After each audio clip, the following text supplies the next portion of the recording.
पाहता पाहता 2023 या वर्षाची अखेर होतीये। मात्र या वर्षामध्ये अशा अनेक घडामोडी घडलेल्या आहेत आणि याच घडामोडींचा आढावा आपण या बुलेटिनमध्ये घेणार आहोत।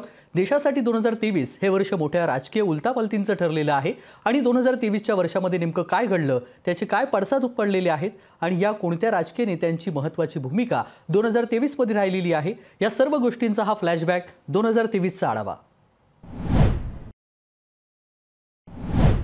2023 या वर्षाची सुरुवात भारत जोडो यात्रा आणि देशामध्ये होऊ घातलेल्या निवडणुकीच्या चर्चेने सुरुवात झाली। भारत जोडो यात्रा 7 सप्टेंबरला सुरुवात झाली आणि 30 जानेवारीला जम्मू काश्मीरमध्ये भारत जोडो यात्रेची सांगता झाली। राहुल गांधी यांनी काँग्रेसला नवी उभारी देण्यासाठी भारत जोडो यात्रेचं आयोजन केलं। दक्षिण भागातील सर्वच राज्यांमध्ये भारत जोडो यात्रेचा प्रभाव पाहायला मिळाला। तामिळनाडूतील कन्याकुमारीपासून 7 सप्टेंबरला भारत जोडो यात्रेचं या ठिकाणी सुरुवात करण्यात आली आणि 30 जानेवारीला जम्मू काश्मीरमध्ये भारत जोडो यात्रेचा समारोप झाला। दरम्यान संपूर्ण दक्षिण भागातील राज्यांमध्ये भारत जोडो यात्रेचा प्रभाव पाहायला मिळाला। तामिळनाडू, कर्नाटक, आंध्र प्रदेश, केरळ या सर्वच राज्यांमध्ये आणि सोबतच महाराष्ट्र आणि यानंतर उत्तर भारतामध्ये देखील भारत जोडो यात्रेचा प्रभाव पाहायला मिळाला। 5 राज्यांच्या निवडणुका झाल्या, मात्र एक राज्य सोडून दुसऱ्या सगळ्या राज्यांमध्ये काँग्रेसला यश आलेलं नव्हतं। मात्र भारत जोडो यात्रेचा काँग्रेसचा एक नवी उभारणी जी नेत्यांना हवी होती ती मिळालेली होती। जवळपास 135 ते 140 दिवसांचा हा संपूर्ण भारत जोडो यात्रेचा प्रवास होता। 7 सप्टेंबर कन्याकुमारीमधून ही निघालेली भारत जोडो यात्रा पुढे जम्मू काश्मीर 30 जानेवारीला याची सांगता झाली। जम्मू काश्मीरमध्ये राहुल गांधी यांनी राष्ट्रध्वज फडकवला आणि या ठिकाणची इमेजेस आहेत, व्हिडिओ आहेत, हे सोशल मीडियावरती आणि काँग्रेसकडून देखील मोठ्या प्रमाणामध्ये व्हायरल करण्यात आलेले होते। भारत जोडो यात्रेची ज्यावेळी सांगता झाली त्यावेळी राहुल गांधी यांनी एक मोठं भाषण केलेलं होतं आणि याच भाषणावेळी या भाषणाची नेहमी चर्चा झाली। त्यांनी भाजपवरती टीका केली आणि विविध अंगाने हा भाषण परिपूर्ण असल्याचं भारत जोडो यात्रेमध्ये म्हटलं गेलेलं होतं। ही संपूर्ण यात्रा काँग्रेसला एक नवी उभारी देण्यासाठी आयोजित केलेली होती आणि त्याचा दुसरा टप्पा देखील लवकरच सुरू होणार असल्याचं काँग्रेसनं म्हटलेलं आहे। दिल्लीतील मद्य घोटाळ्यामुळे आप सरकार अडचणीत आलं। मुख्यमंत्री आणि आम आदमी पार्टीचे राष्ट्रीय संयोजक अरविंद केजरीवाल यांना ईडी एका पाठोपाठ एक समन्स पाठवत आहे। मात्र केजरीवाल एकदाही ईडी समोर हजर झाले नाहीत। आता ईडीने पुन्हा एकदा केजरीवाल यांना समन्स बजावलंय, मात्र तरीही ते ईडी समोर हजर झाले नाहीये। भारतीय लोकशाहीचं मंदिर असा गौरव होणाऱ्या संसदेच्या नव्या इमारतीचं उद्घाटन पंतप्रधान नरेंद्र मोदी यांच्या हस्ते करण्यात आलं। या नव्या इमारतीचं उद्घाटन वैदिक विधीनुसार करण्यात आलं। यावेळी पंतप्रधान नरेंद्र मोदी यांनी लोकसभेमध्ये सेंगोलची स्थापना देखील केली। यानंतर नव्या संसदेमध्ये सर्व धर्मियांकडून प्रार्थना देखील करण्यात आली। या माध्यमातून सर्व धर्म समभावाचा संदेश देण्यात आला। नवीन संसद ही वास्तुकलेचा उत्कृष्ट नमुना आहे। नव्या संसद भवनाच्या उभारणीसाठी तब्बल 862 कोटी रुपयांचा खर्च आला। 2023 मध्ये निवडणुकीच्या अनुषंगाने राहुल गांधी यांनी विविध राज्यांमध्ये जाऊन मोठ्या सभा घेतल्या आणि या सभेदरम्यान राहुल गांधी यांना आपली खासदारकी गमवावी लागली। कर्नाटकमध्ये निवडणुकीच्या अनुषंगाने राहुल गांधी यांनी सभा घेतली आणि या सभेला प्रचंड गर्दी झालेली होती। मात्र या सभेमध्ये राहुल गांधी यांनी या सभेमध्ये मोदी आडनावावरून एक वक्तव्य केलेलं होतं आणि हेच वक्तव्य राहुल गांधी यांना भोवलं। गुजरात न्यायालयानं राहुल गांधी यांना 2 वर्षांची शिक्षा सुनावली। राहुल गांधी जामिनासाठी सर्वोच्च न्यायालयामध्ये गेले, त्यांना जामीन मिळाला। मात्र या दरम्यान राहुल गांधी यांना 2 वर्षांची शिक्षा झालेली होती। यामध्ये मोदी आडनावावरून त्यांनी हे वक्तव्य केलेलं होतं। मानहानीचा खटला त्यांच्यावरती दाखल झालेला होता। यावरून काँग्रेस आक्रमक भूमिकेत आपल्याला पाहायला मिळाली, कारण काँग्रेसनं यावेळी अनेक मुद्दे उपस्थित केलेले होते। मात्र राहुल गांधी हे संसदेमध्ये नसल्यामुळे अनेक कोंडी ही काँग्रेसची निर्माण झालेली होती आणि यामुळे राहुल गांधी यांची खासदारकी रद्द झाली आणि यानंतर राहुल गांधी हे सर्वोच्च न्यायालयामध्ये गेले। सर्वोच्च न्यायालयामध्ये त्यांना जामीन मिळाला आणि त्यांची खासदारकी ही परत मिळालेली होती। मात्र 2023 मधली ही महत्त्वाची घटना होती, ती म्हणजे राहुल गांधी यांना 2 वर्षांची शिक्षा सुनावली आणि सोबतच त्यांची खासदारकी ही रद्द झालेली होती। ईशान्येतील 3ही राज्यांमध्ये भाजपने युतीचं सरकार स्थापन केलंय। त्रिपुरा आणि नागालँडमध्ये भाजप आघाडीला बहुमत मिळालं, तर मेघालयात भाजपने कोनराड संगमा यांना पाठिंबा दिलाय। मेघालयमध्ये भारतीय जनता पक्षाला केवळ 2 जागा जिंकता आल्या।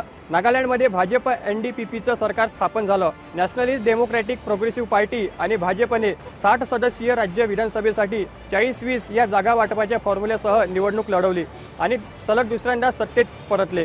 त्रिपुरात भाजपने पुन्हा एकदा सत्ता स्थापन केल्यानंतर त्रिपुरा राज्याच्या मुख्यमंत्रीपदी कोण विराजमान होणार याबद्दल चर्चा सुरू होत्या। पण या चर्चांना पूर्णविराम देत भाजप पक्षश्रेष्ठींनी माणिक साहस यांनी मुख्यमंत्री पदाची शपथ घेतली अशी घोषणा केली। कर्नाटक राज्यामध्ये सत्ता बदलाचे संकेत हे आधीच मिळालेले होते, कारण कर्नाटक राज्यामध्ये हिजाब वाद याचे पडसाद संपूर्ण देशभर राज्यभर उमटताना आपल्याला पाहायला मिळाले।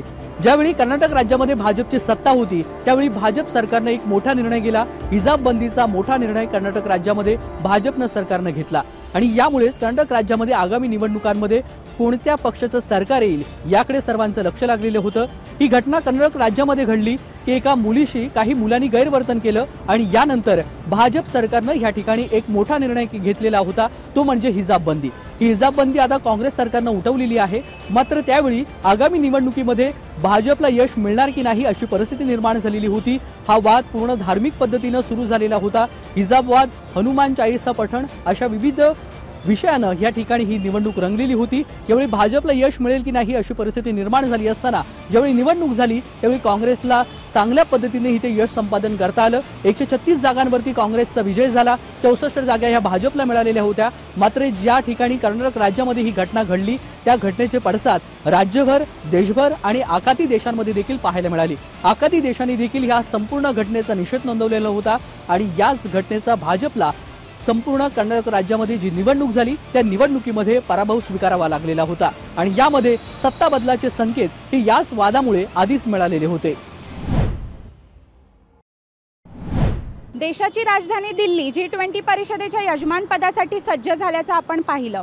9 आणि 10 सप्टेंबर रोजी दिल्लीतील प्रगती मैदानाच्या भारत मंडपमध्ये या परिषदेचं आयोजन करण्यात आलं। जागतिक महासत्तांमध्ये भारताचं स्थान वेगळं असल्याचं अधोरेखित झालं। G20चं अध्यक्षपद स्वीकारल्यानंतर भारतानं सांगितलं होतं की विकसनशील देशांवर परिणाम करणारे मुद्दे परिषदेच्या अजेंड्यावर होते। G20च्या ताकदीचा अंदाज यावरून लावला जाऊ शकतो त्याच्या सदस्य देशांकडे एकत्रितपणे जगाच्या GDPच्या 80%, लोकसंख्येच्या 60% आणि जागतिक व्यापारात 75% वाटा आहे। अशा परिस्थितीत या परिषदेत घेतलेल्या निर्णयाचा जागतिक अर्थव्यवस्थेवर मोठा परिणाम होतो। 2023 मध्ये महत्त्वाची घटना म्हणजे 5 राज्यांच्या निवडणुका। 5 राज्यांच्या निवडणुकीमध्ये कोणाला यश मिळेल याकडे संपूर्ण सर्वच पक्षांनी तयारी केलेली होती, प्रचार सभा घेतलेल्या होत्या। 5 राज्यांमध्ये काँग्रेसला पुन्हा एकदा सत्ता काबीज करण्याची स्वप्न पाहायला मिळालेली होती, मात्र ती स्वप्न दुभंगली। याचं कारण म्हणजे 5 राज्यांमध्ये 3 राज्यांमध्ये भाजपने सत्ता काबीज केली।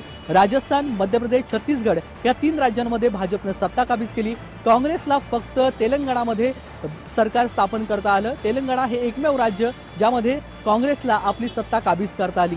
मात्र मिझोराममध्ये देखील तिथल्या स्थानिक जे पक्ष होते त्यांनी आपली सत्ता कायम राखलेली होती। तिथल्या स्थानिक पक्षाला या ठिकाणी यश मिळवण्यात या सगळे ते सक्सेस झालेले होते। मात्र इतर राज्यांमध्ये काँग्रेस भाजपमध्ये ही प्रमुख लढत होती, मात्र यामध्ये भाजपनं आपलं वर्चस्व कायम ठेवलं। 5 राज्यांच्या निवडणुकीच्या अनुषंगानं 2024ची लोकसभा निवडणूक ही अतिशय महत्त्वाची होती, मात्र यामध्ये भाजपनं बाजी मारली। भाजपनं 2023 मध्ये 5 राज्यांच्या निवडणुकीमध्ये 3 राज्य आपली सत्ता काबीज केलेली होती। 3 राज्यांमध्ये भाजपचं सरकार आलं।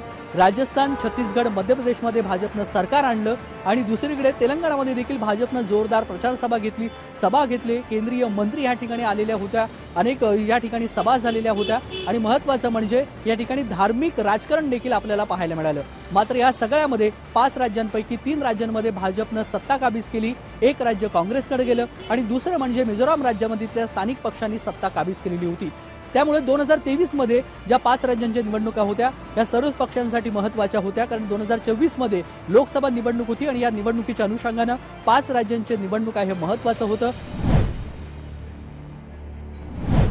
भारतीय कुस्ती महासंघाचे अध्यक्ष बृजभूषण सिंग यांच्या विरोधात महिला खेळाडूंनी लैंगिक शोषणाचे आरोप केलेत। भारतीय कुस्ती महासंघाच्या अध्यक्षपदी संजय सिंग यांची झालेली नियुक्ती रद्दबातल करत सरकारने माजी अध्यक्ष बृजभूषण सिंग यांना धोबीपछाड केले आहे। गेल्या अनेक दिवसांपासून क्रीडा क्षेत्रात गाजणारा हा विषय आणखी चिघळण्याची वेळ आली होती। क्रीडा विकासाची धोरणे सातत्याने राबवणाऱ्या आणि खेळाडूंकडून आंतरराष्ट्रीय पातळीवर कामगिरीची अपेक्षा करणाऱ्या सरकारला त्यांना कोंडीत पकडले तर होतेच, पण त्यामुळे थेट सरकारच्या प्रतिमेला धक्का लागण्याची वेळ आली होती। आगामी निवडणुकीच्या तोंडावर त्यांना आणखीन अभय देणे सत्ताधारी भारतीय जनता पार्टी पक्षाला परवडणारे नव्हते, त्यामुळे त्यांना त्यांच्याच मैदानात पद्धतशीरपणे चिटपट केले आहे। संसदेच्या हिवाळी अधिवेशनादरम्यान विरोधी खासदारांचं निलंबन सत्र सुरू होतं। यावेळी संसदेच्या सुरक्षेमध्ये हलगर्जीपणाबाबत केंद्रीय गृहमंत्री अमित शहा यांनी निवेदन करावं अशी मागणी करणाऱ्या खासदारांचं यावेळी निलंबन करण्यात आलं। 18 डिसेंबरला राज्यसभा आणि लोकसभेमधून रेकॉर्ड ब्रेक 78 खासदारांना निलंबित करण्यात आलं होतं। 19 डिसेंबरला 49 खासदारांवर निलंबनाची कारवाई केली। यावेळी राष्ट्रवादीच्या खासदार सुप्रिया सुळे आणि अमोल कोल्हे यांनाही निलंबित करण्यात आलं आणि अधिवेशन संपेपर्यंत हा आकडा 146 वर गेला होता। पंतप्रधान नरेंद्र मोदी यांनी सभागृहात सुरक्षा भंगाच्या मुद्द्यावरून निवेदन न केल्याने त्यांनी संसदेच्या विशेष अधिकारांचं उल्लंघन केलं असे काँग्रेस अध्यक्ष मल्लिकार्जुन खरगे यांनी ठामपणे सांगितलं। देशामध्ये हुकुमशाही उदयास येत असून 146 विरोधी खासदारांचं निलंबन करण्याविरोधात राज्यभरात निषेध आंदोलन करण्यात आलं। मागील 2 वर्षाच्या तुलनेमध्ये यंदाचं वर्ष बॉलिवूडसाठी खास ठरलेलं आहे। अनेक सिनेमांनी रेकॉर्ड ब्रेक कमाई करत अनेक वर्षाचे रेकॉर्ड मोडीत काढलेत, तर दुसरीकडे अनेक सिनेमे प्रदर्शित होण्याआधीच वादग्रस्त ठरले। यामध्ये पठाण, आदिपुरुष, द केरला स्टोरी, गदर 2 अशा सिनेमांनी बंपर कमाई केली, पण हे सिनेमे वादात देखील अडकले। एकीकडे बिग बजेट सिनेमांची बॉक्स ऑफिसवरती चांगला गल्ला जमवला, तर दुसरीकडे मात्र या वर्षामध्ये बॉलिवूडमधील वादांची चांगली चर्चा रंगलेली आहे। याचाच 2023चा आढावा या बुलेटिनमधून घेऊया। 2023 ची सुरुवात झाली ती म्हणजे शाहरुख खान आणि दीपिका पदुकोण चित्रपट म्हणजे पठाण चित्रपटाची, कारण 2023 मध्ये पठाण चित्रपट रिलीज झाला आणि ह्या रिलीज नंतर अनेक वाद निर्माण झाले। या पठाण चित्रपटामध्ये महत्त्वाचं म्हणजे बेशरम रंग हे गाणं अनेक वेळा वादग्रस्त ठरलेलं होतं। चित्रपट देखील वादग्रस्त ठरलेला होता, बायकॉट करण्याची मागणी करण्यात आलेली होती आणि या चित्रपटाला काहीसं राजकीय वळण देखील लागलेलं होतं। अनेक राजकीय नेत्यांनी हा चित्रपट बंद करण्याची, हा चित्रपट बायकॉट करण्याची मागणी केलेली होती। अशा पद्धतीच्या प्रतिक्रिया देखील येऊ लागलेल्या होत्या आणि जर आपण 2 ते 3 वर्षांचा जर कालावधी पाहिला तर बॉलिवूड क्षेत्रासाठी हे वर्ष आहेत हे काही खास नव्हते, कारण एकही मोठा चित्रपट आलेला नव्हता। मात्र 2023 मध्ये शाहरुख खाननं पठाण चित्रपट काढून अनेक रेकॉर्ड्स मोडलेले होते। संपूर्ण बॉक्स ऑफिसवरती जी काही कमाईची आकडेवारी होती ती पठाण चित्रपटाची सर्वात जास्त होती। मात्र पठाण चित्रपट रिलीज होण्याच्या आधी बेशरम रंग जेव्हा हे गाणं रिलीज झालं त्या गाण्यांवरून अनेक वादंग निर्माण झाला। अनेक हिंदुत्ववादी संघटनांनी आंदोलन केली, बायकॉट करण्याची मागणी देखील करली आणि यावेळी पठाण चित्रपटाची चर्चा 2023 पासून सुरू झाली। मात्र पठाण चित्रपट ज्यावेळी रिलीज झाला बॉक्स ऑफिसवरची सर्व कमाईची आकडेवारी त्यांनी मोडून काढलेली होती आणि शाहरुख खान आणि दीपिका पदुकोण ही जोडी पुन्हा एकदा सक्सेसफुल ठरली। महत्त्वाचं म्हणजे पठाण चित्रपट ज्यावेळी शूटिंग करत होते त्यावेळी आर्यन खान प्रकरणाचं देखील अनेक चर्चा निर्माण झालेल्या होत्या आणि त्यामुळे पठाण चित्रपटाचं नेमकं काय होणार हे महत्त्वाचं होतं। महत्त्वाचं म्हणजे शाहरुख खान पठाण चित्रपटातून पुन्हा एकदा कमबॅक करणार होता, त्यामुळे शाहरुख खानला कशा पद्धतीने आता बॉलिवूड आणि इतर त्याचे चाहते आहेत ते कशा पद्धतीने प्रेम देणार होते हे देखील पाहणार होते। कारण 4 वर्षाच्या 3 वर्षाचा जर कालावधी पाहिला तर शाहरुख खानचा 0 नंतर कोणताही चित्रपट आलेला नव्हता, त्यामुळे शाहरुखला आणि शाहरुखच्या चाहत्यांसाठी पठाण चित्रपट अतिशय महत्त्वाचा होता।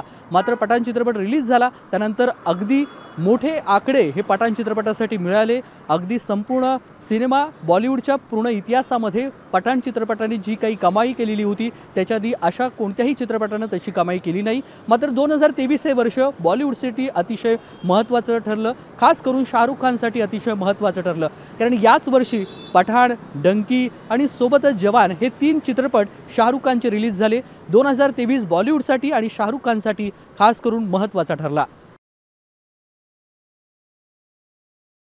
लोकप्रिय कला दिग्दर्शक नितीन देसाई यांनी त्यांच्या कर्जत येथील सेटवरती 2 ऑगस्ट 2023ला आत्महत्या केली होती। खरं तर गळफास लावून नितीन देसाई यांनी आत्महत्या केली होती आणि या ज्या स्टुडिओमध्ये आत्महत्या केली होती त्या स्टुडिओमध्ये अनेक चित्रपटाचं चित्रीकरण सुद्धा करण्यात आलं होतं। आदिपुरुष हा सिनेमा 2023 मध्ये चर्चेत आला होता आणि या सिनेमावर मोठ्या प्रमाणात टीका देखील करण्यात आली होती। या सिनेमाकडून प्रेक्षकांच्या खूप अपेक्षा होत्या, मात्र बॉक्स ऑफिसवर जादू चालवण्यात हा सिनेमा कमी पडला। या सिनेमातील संवादावर टीका झाली। अभिनेता प्रभास स्टार आदिपुरुष सिनेमा सुरुवातीपासूनच वादात राहिला। या सिनेमातील डायलॉग्सवर अनेकांनी या ठिकाणी आक्षेप घेतल्या होत्या। पहिल्या 3 दिवसात हा सिनेमा जो आहे तो आपटला। सिनेमात हनुमान आणि राम यांच्या भूमिका आणि संवादाबाबत वाद निर्माण झाला होता सगळा आणि तर या सिनेमाचे दिग्दर्शक आणि लेखक जे आहे यांनी सुद्धा या सगळ्याविषयी माफी मागितली होती। ऑस्कर पाठोपाठ RRR या चित्रपटातल्या नाटू नाटू गाण्यानेही आता आंतरराष्ट्रीय पुरस्कारांना गवसणी घातलेली आहे। सर्वोत्कृष्ट नृत्य दिग्दर्शनासह या गाण्याचा गायक कालभैरव याला सर्वोत्कृष्ट गायक आणि सर्वोत्कृष्ट संगीताचा पुरस्कार या सिनेमाला मिळालेला आहे। भारतीय प्रोडक्शनमध्ये बनवलेलं हे पहिलं गाणं आहे ज्याला ऑस्कर पुरस्कार मिळालेला होता। प्रसिद्ध चित्रपट दिग्दर्शक नितीन देसाई यांनी आत्महत्या करून त्यांनी जीवनयात्रा संपवली होती। कर्जतमधल्या त्यांच्या ND स्टुडिओमध्ये त्यांनी आत्महत्या केली। त्यांच्या मृत्यूने संपूर्ण कला आणि चित्रपटसृष्टीमध्ये मोठी खळबळसुद्धा उडालेली होती। महाराष्ट्राच्या विधानसभेच्या पावसाळी अधिवेशनादरम्यान नितीन देसाईच्या मृत्यूचा मुद्दा उपस्थित करण्यात आलेला होता। नितीन देसाईवरील कोट्यवधीचं कर्ज आणि ते वसुलीसाठी तगादा असं एक कारण महाराष्ट्राच्या विधिमंडळ अधिवेशनादरम्यान आमदाराच्या भाषणामधील मुद्द्यांवरून समोर आलेलं होतं।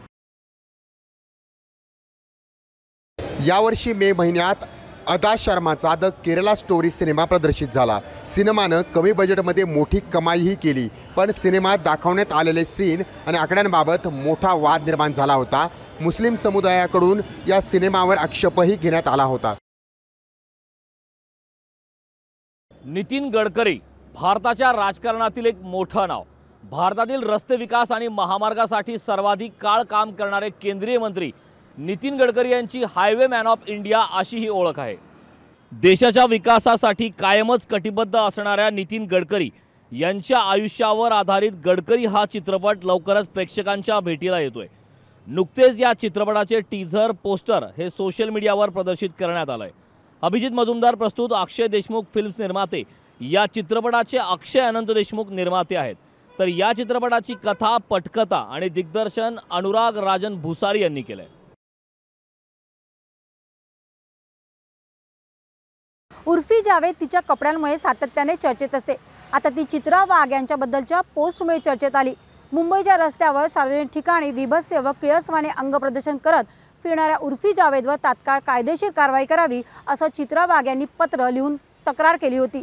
या कृत्याबद्दल अभिनेत्रीवर तातडीने संबंधित कायद्यानुसार कठोर कारवाई करावी अशी भारतीय जनता पार्टी महिला मोर्चाने मागणी देखील केली होती। धर्मवीर आनंद दिघे यांच्या आयुष्यावरील धर्मवीर हा सिनेमा काही दिवसांपूर्वी प्रेक्षकांच्या भेटीला आला आणि तुफान गाजलाही। आता लवकरच या सिनेमाचा दुसरा भाग प्रेक्षकांच्या भेटीला येणार आहे। मुख्यमंत्री एकनाथ शिंदे यांच्या उपस्थितीत या सिनेमाच्या शूटिंगला आजपासून सुरुवात झाली आहे। सुरत, गुवाहाटी ते मंत्रालय असा एकनाथ शिंदेंच्या उठावाची थरारक कहाणी या सिनेमात पाहायला मिळणार आहे। या सिनेमाच्या शुभारंभादरम्यान एकनाथ शिंदे म्हणाले की धर्मवीर 2 या सिनेमात मी मुख्यमंत्री म्हणून दिसणार आहे। बॉलिवूडचा बादशाह शाहरुख खान याचा डंकी सिनेमा बॉक्स ऑफिसवरती खूप चांगली कमाई करतोय। रिलीज आधीपासूनच चर्चेत असणाऱ्या या सिनेमाची क्रेज रिलीज नंतर सुद्धा कायम आहे। शाहरुखच्या पठाण आणि जवान या सिनेमांनी 2023 गाजवलंय। आता डंकी हा सिनेमाही बॉक्स ऑफिसवरती चांगलं कलेक्शन जमवतोय। एकीकडे हा सिनेमा बॉक्स ऑफिस गाजवत असताना दुसरीकडे किंग खानच्या आगामी सिनेमाची चाहत्यांना उत्सुकता आहे। डंकी या सिनेमाचं दिग्दर्शन राजकुमार हिरानी यांनी केलेलं आहे। या सिनेमाच्या माध्यमातून शाहरुख खान आणि राजकुमार हिरानी यांनी पहिल्यांदाच एकत्र काम केलंय। या सिनेमामध्ये शाहरुख खान मुख्य भूमिकेत आहे, तर तापसी पन्नू आणि किंग खानची केमिस्ट्री चाहत्यांच्या पसंतीस उतरली आहे। पंकज त्रिपाठी यांनी आपल्या अभिनयाच्या जोरावरती प्रेक्षकांच्या मनामध्ये एक वेगळंच स्थान निर्माण केलंय। मैं अटल हूँ या चित्रपटामध्ये पंकज त्रिपाठी हे अटल बिहारी वाजपेयी यांची भूमिका साकारणार आहेत। या चित्रपटाची प्रेक्षक उत्सुकतेने वाट बघतात। काही दिवसांपूर्वी मैं अटल हूँ या चित्रपटाचा ट्रेलर रिलीज करण्यात आला। आता या चित्रपटामधील मैं अटल हूँ हे गाणं प्रेक्षकांच्या भेटीला आलंय। रवी जाधव यांनी दिग्दर्शित केलेला मैं अटल हूँ हा चित्रपट पुढील वर्षी 2019 जानेवारीला चित्रपटगृहामध्ये प्रदर्शित होणार आहे। या चित्रपटाची कथा भारताचे माजी पंतप्रधान अटल बिहारी वाजपेयी यांच्या जीवनावरती आधारित आहे। आता पंकज त्रिपाठी यांच्या मैं अटल हूँ या चित्रपटाची प्रेक्षक उत्सुकतेने वाट बघतात।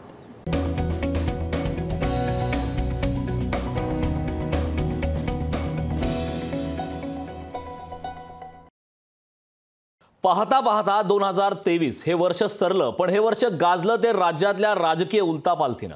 2023 वर्षात नेमकं काय घडलं, त्याचे काय पडसाद उमटले, यात कोणत्या राजकीय नेत्यांची महत्त्वाची भूमिका होती, या सर्व गोष्टींचा हा फ्लॅशबॅक 2023चा आढावा घेऊया। शिवसेनेमध्ये उभी फूट झाली आणि त्यानंतर दोन्ही गटात चिन्ह आणि नावासाठी लढाई सुरू झाली। आगामी काळातल्या निवडणुकांच्या दृष्टीने पक्षाचं नाव आणि चिन्ह ही अत्यंत महत्त्वाची भूमिका बजावतात। शिवसेनेच्या दोन गटातील केंद्रीय निवडणूक आयोगाच्या लढाईत ठाकरे गटाला मोठा धक्का बसलाय। निवडणूक आयोगाने शिवसेना नाव आणि धनुष्यबाण हे चिन्ह शिंदे गटाला मिळाल्याचं जाहीर केलंय। निवडणूक आयोगाने निकालात म्हटलंय की 2019 मध्ये झालेल्या निवडणुकीत शिवसेनेच्या विजयी उमेदवारांपैकी 76% मते ही शिंदेंबरोबर असलेल्या आमदारांना मिळाली होती। 2023 मधील पदवीधर आणि शिक्षक मतदारसंघाच्या निवडणुकांमध्ये महाविकास आघाडी आणि महायुती यांच्यामध्ये थेट सामना पाहायला मिळाला। यामध्ये नागपूर सारख्या भाजपच्या बालेकिल्ल्यामध्ये महाविकास आघाडीने भाजपला चारी मुंडे चित केलं। या उलट अमरावती सारखी जागा ही भाजपच्या हातातून निसटताना पाहायला मिळाली। औरंगाबादमध्ये महाविकास आघाडीने आपला किल्ला राखला असला तरी कोकणमध्ये मात्र महाविकास आघाडीला पराभव पत्करावा लागला।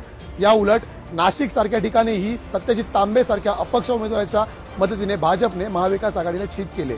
त्यामुळे एका अपक्ष उमेदवाराचा अपवाद वगळता इतर 4 जागांवर 3 विरुद्ध 1 असा महाविकास आघाडीने हा सामना जिंकल्याचं पाहायला मिळालं। कसबा येथील भाजप आमदार मुक्ता टिळक आणि चिंचवड येथील भाजप आमदार लक्ष्मण जगताप या दोघांच्या निधनामुळे या दोन्ही ठिकाणी पोटनिवडणुका झाल्या। कसबा जो भाजपचा बालेकिल्ला आहे तिथे मात्र भाजपला मोठा धक्का बसला, कारण काँग्रेसचे उमेदवार रवींद्र धंगेकर यांनी भाजपचे उमेदवार हेमंत रासने यांचा पराभव केला। तर चिंचवडमध्ये मात्र भाजपचे दिवंगत आमदार लक्ष्मण जगताप यांच्या पत्नी अश्विनी जगताप यांनी मात्र राष्ट्रवादी काँग्रेसचे उमेदवार नाना काटे यांचा पराभव केला। कोकणातील बारसू येथे प्रस्तावित असलेल्या रिफायनरी प्रकल्पावरून सध्या रल पेटले आहे। स्थानिकांनी या प्रकल्पाला जोरदार विरोध दर्शविला आहे, तर शिवसेनेच्या उद्धव बाळासाहेब ठाकरे गटाचाही या प्रकल्पाला विरोध आहे। दुसरीकडे या प्रकल्पाला पहिल्यापासूनच भाजप आणि महाराष्ट्र नवनिर्माण सेनेचा जाहीर पाठिंबा आहे। तर शरद पवार यांनी मध्यम मार्ग स्वीकारत ग्रामस्थांची चर्चा करावी, त्यांना विश्वासात घ्यावं, नंतरच हा प्रकल्प उभा करावा असंही म्हटलंय। या प्रकल्पावरूनही मोठ्या प्रमाणात राजकीय आरोप प्रत्यारोप झालेत। एकनाथ शिंदे यांच्या नेतृत्वाखाली बंड झालं, त्यानंतर शिवसेनेतील अनेक आमदार एकनाथ शिंदे यांच्या सोबत गेले। त्यानंतर राज्यातील अत्यंत महत्त्वाच्या मानल्या जाणाऱ्या आमदार अपात्रता सुनावणीला सुरुवात झाली। सुरुवातीला या सुनावणीबाबत तारीख पे तारीख दिली जात होती, मात्र सर्वोच्च न्यायालयाने विधानसभा अध्यक्ष राहुल नार्वेकर यांना फटकारल्यानंतर मात्र या संदर्भात या सुनावणीला वेग आला। आता या सुनावणीचा निकाल जानेवारीमध्ये येण्याची शक्यता आहे। लोक माझा सांगती या पुस्तक प्रकाशन सोहळ्यात राष्ट्रवादी काँग्रेस पक्षाचे अध्यक्ष शरद पवार यांनी अध्यक्षपदावरून पायउतार होण्याची घोषणा केली। शरद पवारांच्या या घोषणेनंतर राष्ट्रवादीच्या अनेक नेत्यांना आणि कार्यकर्त्यांना मोठा धक्का बसला। अनेक नेत्यांना आणि कार्यकर्त्यांना सभागृहातच अश्रू अनावर झाले। यानंतर मात्र शरद पवार यांनी लोकभावनेचा आदर करत राष्ट्रवादी काँग्रेस पक्षाच्या अध्यक्षपदावरून निवृत्त होण्याची घोषणा मागे घेत त्यांचा निर्णय बदलला। मात्र आजही शरद पवारांच्या या राजीनाम्या प्रकरणावरती अनेक तर्क वितर्क लावले जातात। शिवसेनेनंतर राष्ट्रवादीमध्ये सुद्धा उभी फूट पडली। अजित पवार यांच्या नेतृत्वामध्ये काही आमदारांनी भाजप आणि शिंदे गटासोबत जात सत्तेमध्ये सहभाग घेतला। अजित पवारांनी उपमुख्यमंत्रीपदाची शपथ घेतली, तर इतर 8 जणांनी कॅबिनेट मंत्रीपदाची शपथ घेतली। त्यानंतर शरद पवार गटानं खासदार प्रफुल्ल पटेल, खासदार सुनील तटकरे यांच्यावरती शिस्तभंगाची कारवाई केली। तर त्यानंतर शिंदेंप्रमाणेच अजित पवार यांनी सुद्धा पक्ष आणि चिन्हावर दावा केलाय। मात्र या बाबतीत कायद्याची लढाई सध्या सुरू आहे। मराठा आरक्षणासंदर्भात मागच्या अनेक वर्षांपासून सुरू असलेला लढा खऱ्या अर्थानं चर्चेत आला तो मनोज जरांगे पाटील यांच्या अंतरवली सराटीतल्या आंदोलनानं। अंतरवलीमध्ये लाठीचार्ज झाल्याचा आरोप करण्यात आला आणि त्यानंतर संपूर्ण राज्यातून जरांगेंना प्रचंड प्रतिसाद मिळत गेला। त्यानंतर जरांगेंनी आपल्या आंदोलनाचा धडाका सुरूच ठेवला। जरांगेंनी राज्यभर दौरे करत सभांचा धडाका लावला। सरकारलाही जरांगेंचं आंदोलन हाताळणं कालांतरानं अवघड गेलं अशी चर्चा सुरू आहे। आता तर मनोज जरांगे पाटील यांनी मराठा आरक्षणाच्या मुद्द्यावर आपला निर्धार ठाम असल्याचं म्हटलंय आणि मुंबईत उपोषणा करता येणार असून त्याकरता मेगा प्लॅन तयार असल्याची देखील त्यांनी माहिती दिली आहे। त्या अनुषंगानं आता राज्य सरकार आगामी काळात काय पावलं उचलतंय हे पाहणं आता महत्त्वाचं आहे। राज्यात सध्या ड्रग्ज माफिया ललित पाटील हे नाव चांगलंच चर्चेत आलं आहे। पुण्याच्या ससून रुग्णालयातून पोलिसांच्या हातावर तुरू देऊन फरार झाल्यानंतर एकच खळबळ उडाली होती। याच ललित पाटील प्रकरणी रुग्णालय प्रशासनावर प्रश्नचिन्ह उपस्थित केले जात होते। तसेच या प्रकरणी ठाकरे गटाच्या नेत्या सुषमा अंधारे यांनी या प्रकरणात मंत्री दादा भुसे यांच्यावर खळबळजनक आरोप केले होते। ललितचं अंडरवर्ल्डशी कनेक्शन देखील समोर आलं। दंगेकर आणि राऊतांनीही यामध्ये मंत्र्यांचा सहभाग आहे असं म्हणत सरकारवर आरोप केले। या प्रकरणामध्ये ललित पाटील ताब्यात असून याबाबतची कारवाई सुरू आहे। सध्या जामिनावर बाहेर आलेले नवाब मलिक यांनी अधिवेशनामध्ये हजेरी लावली आणि त्यानंतर एका नवीन वादाला तोंड फुटलं। मलिकांवरून विधान परिषदेत सत्ताधारी आणि विरोधकांमध्ये चांगलीच झुंपली होती। नवाब मलिक यांनी सत्ताधारी बाकांवर बसून अप्रत्यक्षरित्या महायुतीला पाठिंबा असल्याची भूमिका स्पष्ट केली। मात्र मलिकांना राष्ट्रवादीत घेण्यावरून फडणवीसांचा मात्र आक्षेप होता। नवाब मलिक यांना महायुतीत घेणं योग्य नाहीये अशा आशयाचं पत्रच उपमुख्यमंत्री देवेंद्र फडणवीस यांनी उपमुख्यमंत्री अजित पवार यांना लिहिलं। या पत्रामुळे आता अजित पवार गटाची कोंडी करण्याची चर्चा होते आणि याच पत्रावरून अजित पवार गटाची कोंडी करण्याचा प्रयत्न केला जातोय का अशा चर्चांना उधाण आलंय। 2023 या वर्षाची क्रीडाप्रेमी आवर्जून वाट पाहत होते। विशेष करून वर्ल्ड कपमुळे क्रिकेटप्रेमींचं 2023 या वर्षाकडे विशेष लक्ष होतं। तर नीरज चोप्राच्या गोल्ड मेडलसह भारताने 2023 या वर्षी खेळामध्ये घवघवीत असं यश मिळवलंय। या क्रीडा विश्वातल्या 2023चा घेऊयात फ्लॅशबॅक आढावा। कुस्ती महासंघाचे अध्यक्ष ब्रिजभूषण शरण सिंग यांच्यावरती महिला कुस्तीपटूंचा शारीरिक आणि मानसिक छळ केल्याचा आरोप आहे। हा आरोप महिला कुस्तीपटूंनी केला होता। साक्षी मलिक, बजरंग पुनिया यांची या आंदोलनात महत्त्वाची भूमिका होती। वर्षाअखेरपर्यंत हा वाद असाच सुरू राहिला। भारतीय कुस्ती महासंघाच्या नव्या अध्यक्षांच्या निवडीवरूनही वाद झाला। दरम्यान साक्षी मलिक यांनी कुस्तीतून निवृत्ती जाहीर केली, तर बजरंग पुनियानेही पद्मश्री पुरस्कार परत केला। त्यामुळे संपूर्ण वर्षभर कुस्ती महासंघ विरुद्ध कुस्तीपटूंचा हा वाद असाच सुरू राहिला। IPL 2024 सामन्यात चेन्नईनं निसटता विजय मिळवला आणि IPL वर 5व्यांदा आपलं नाव कोरलं। थरारक अशा या सामन्यात गुजरात विजय होणार असं वाटत असतानाच शेवटी आलेल्या रवींद्र जडेजानं फटकेबाजी करत गुजरातच्या तोंडून विजयाचा घास हिसकावला। IPL 2024 साठी खेळाडूंचा लिलाव दुबईत झाला आणि आतापर्यंतच्या IPLच्या इतिहासात मिचेल स्टार्क हा सगळ्यात महागडा खेळाडू ठरलाय।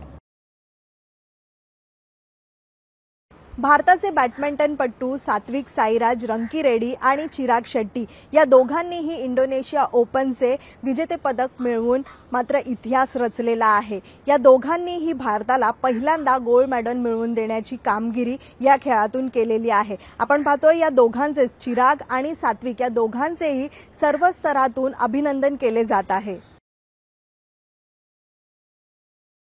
भारताचा ग्रँडमास्टर आर प्रधानांचा अंतिम फेरीमध्ये जागतिक क्रमवारीमध्ये अव्वल स्थानी असलेल्या नॉर्वेच्या मॅग्नस कार्लसन विरुद्ध टायर ब्रेकरमध्ये पराभव झाला होता। या पूर्ण स्पर्धेमध्ये प्रधानांच्या अतुलनीय कामगिरीमध्ये जागतिक क्रमवारीमध्ये 2 नंबरच्या स्थानी असलेल्या हिकारू नाकामुरा आणि जागतिक क्रमवारीमध्ये 3 क्रमांकावर असलेल्या फॅबियाना कारुआना यांच्यावरील उल्लेखनीय विजयांचा समावेश होता, ज्याची पराकाष्ठा कार्लसन विरुद्धच्या अंतिम सामन्यात झाली आहे। तसेच यामुळे आता प्रधानांच्या कामगिरीने कॅनडामध्ये होणाऱ्या टोरंटो येथे होणाऱ्या कॅन्डिडेट 2024च्या स्पर्धेसाठी तो आता पात्र ठरला आहे। यामध्ये त्याची नक्की कामगिरी कशी ठरते हेच पाहणं महत्त्वाचं ठरणार आहे। 19व्या आशियाई क्रीडा स्पर्धेच्या अंतिम फेरीमध्ये भारतीय महिला क्रिकेट संघाने श्रीलंकेचा पराभव करत सुवर्ण पदकावर आपलं नाव कोरलं। भारताच्या या विजयामध्ये वेगवान गोलंदाज तिस्सा साधू हिचं महत्त्वाचं योगदान होतं। आशिया क्रीडा स्पर्धेच्या आजवरच्या इतिहासामध्ये 3 वेळा क्रिकेटचा समावेश करण्यात आला, मात्र भारतीय क्रिकेट संघ पहिल्यांदाच या स्पर्धेमध्ये खेळत होता। हंगरीची राजधानी बुडापेस्ट येथे वर्ल्ड ॲथलेटिक्स चॅम्पियनशिपमध्ये भारताचा गोल्डन बॉय अशी ओळख असलेला भालाफेकपटू नीरज चोप्राने भारताच्या शिरपेचात आणखी एक मानाचा तुरा खोवलाय। नीरज चोप्राने वर्ल्ड ॲथलेटिक्स चॅम्पियनशिप फायनल 2023मध्ये पाकिस्तानच्या नदीमचा खुर्दा उडवला। नीरज एकाच वेळी ऑलिम्पिक आणि वर्ल्ड ॲथलेटिक्स चॅम्पियनशिपमध्ये गोल्ड जिंकणारा जगातील दुसरा भालाफेकपटू ठरलाय। एशियन पॅरागेम स्पर्धेमध्ये भारतीय खेळाडूंनी 100 नंबरी कामगिरी केली। आशियाई पॅरा गेम्स 2023 मध्ये भारतीय खेळाडूंनी 111 पदकांची कमाई केली। यामध्ये 29 सुवर्ण पदकं, 31 रौप्य पदकं आणि 51 कांस्य पदकांचा समावेश आहे। या उल्लेखनीय कामगिरीसह भारतीय पॅरा ॲथलीट्सनं आशियाई क्रीडा स्पर्धेत सुदृढ शरीराच्या खेळाडूंच्या यशाला तोडीस तोड 100 पदकांचा टप्पा गाठला। आशियाई खेळामध्ये 2023 मध्ये भारताने विक्रमी 107 पदकं जिंकली आहेत। सिकंदर शेखने 66व्या महाराष्ट्र केसरीचा किताब पटकावला आहे। प्रतिस्पर्धी शिवराज राक्षेला चितपट करत त्याने हा किताब आपल्या नावावर मिळवला आहे। कुस्तीच्या पंढरीत गंगावेस तालमीत मेहनत घेणाऱ्या सिकंदर शेखने अवघ्या 5 सेकंदात 66व्या महाराष्ट्र केसरीचा किताब पटकावला आहे। अंतिम फेरीच्या लढतीत सिकंदरने प्रतिस्पर्धी शिवराज राक्षेला 22 सेकंदाला झोळी डावावर चितपट केले। वेगवान आणि आक्रमक कुस्ती खेळणाऱ्या सिकंदर पुढे शिवराजचा निभाव लागला नाही। लढतीला सुरुवात झाल्यावर अवघ्या काही सेकंदात सिकंदरने झोळी डाव घेत शिवराजला उचलून खाली घेतले आणि त्या स्थितीत शिवराजला चितपट करून विजेतेपदाचा मान मिळवला आहे। यंदाच्या क्रिकेट वर्ल्ड कपमध्ये भारतीय संघानं रोहित शर्माच्या नेतृत्वाखाली दमदार कामगिरी केली। सुरुवातीपासूनच भारतीय संघ एकामागे एक सामने जिंकत अंतिम सामन्यापर्यंत पोहोचला। त्यावेळेस सर्वांनाच वाटलं होतं की अंतिम सामना भारतच जिंकणार, मात्र अंतिम सामन्यात भारतीय संघाला पराभव पत्करावा लागला। त्यानंतर रोहित शर्मा हा पाणावलेल्या डोळ्यांनी जेव्हा ड्रेसिंग रूमकडे गेला आणि तो व्हिडिओ सोशल मीडियावर व्हायरल झाला, त्यानंतर मात्र सोशल मीडियावर भारतीय संघासाठी सहानुभूतीची लाट पसरली। IPL 2024च्या पूर्वी मुंबई इंडियन्सने एक धक्कादायक निर्णय घेतलाय। हिटमॅन रोहित शर्माच्या ऐवजी आता कर्णधार पदाची जबाबदारी ही हार्दिक पांड्याकडे सोपवण्यात आली। या निर्णयाच्या नंतर मुंबई इंडियन्सचे चाहते मात्र चांगलेच संतापलेत। याआधी रोहितच्या नेतृत्वात मुंबईने 5 वेळा विजेतेपद पटकावले, त्यामुळे सर्वात यशस्वी कर्णधार अशी रोहित शर्माची ओळख आहे। आणि त्यानंतर मुंबई इंडियन्सने या घेतलेल्या निर्णयाच्या नंतर चाहते मात्र संतापलेत। त्यामुळे सोशल मीडियावर मुंबई इंडियन्सला अनफॉलो करण्याचा ट्रेंड सुरू झालाय। काही चाहत्यांनी मुंबई इंडियन्सचा झेंडा आणि जर्सी जाळतानाचे फोटो शेअर करत या निर्णयाचा विरोध केलाय। अगदी तासाभरात मुंबईचे ट्विटरवर 4 लाख आणि इंस्टाग्रामवर 1 लाख फॉलोअर्सही कमी झाले।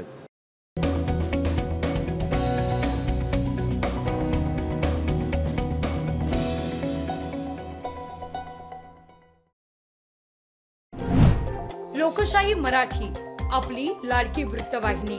लोकशाही मराठी बाबत तुम्हाला काय वाटतं? तुमचे व्हिडिओ रेकॉर्ड करा आणि 9619026483 या क्रमांकावर व्हिडिओ व्हॉट्सअप करा। तुमचे व्हिडिओ लोकशाही मराठीवर दाखवले जातील। लोकशाही मराठी ऐका, पहा, जागरूक रहा।